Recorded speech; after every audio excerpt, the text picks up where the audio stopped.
For those of you eagerly anticipating the next installment in the adventures of James Bond, we have news, but still no title. In a special announcement on Thursday, producers Barbara Broccoli and Michael G. Wilson, together with director Cary Fukanaga, revealed who would be joining Daniel Craig in his fifth and final 007 outing, which for now is still being referred to as Bond 25.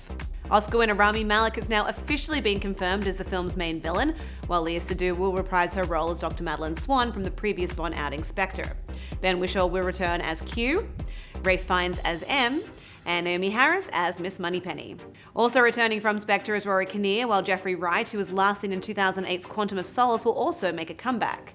Newcomers to the franchise include Ana de Armas, Billy Magnussen, Dali Ben Salah, Lashana Lynch, and David Densink.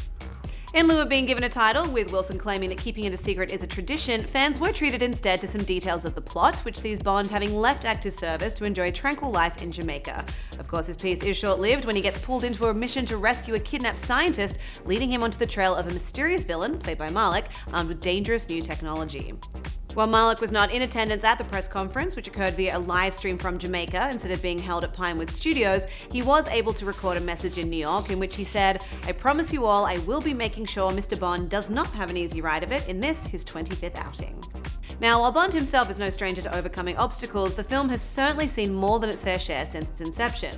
Trainspotting director Danny Boyle was originally set to direct from a script he had written with his long-standing collaborator John Hodge, but they parted ways with producer Eon over creative differences, and Fukanaga was announced in late 2018, with regular Bond writers Neil Purvis and Robert Wade having returned to the team, later joined by the Bourne Ultimatum's Scott Z. Burns.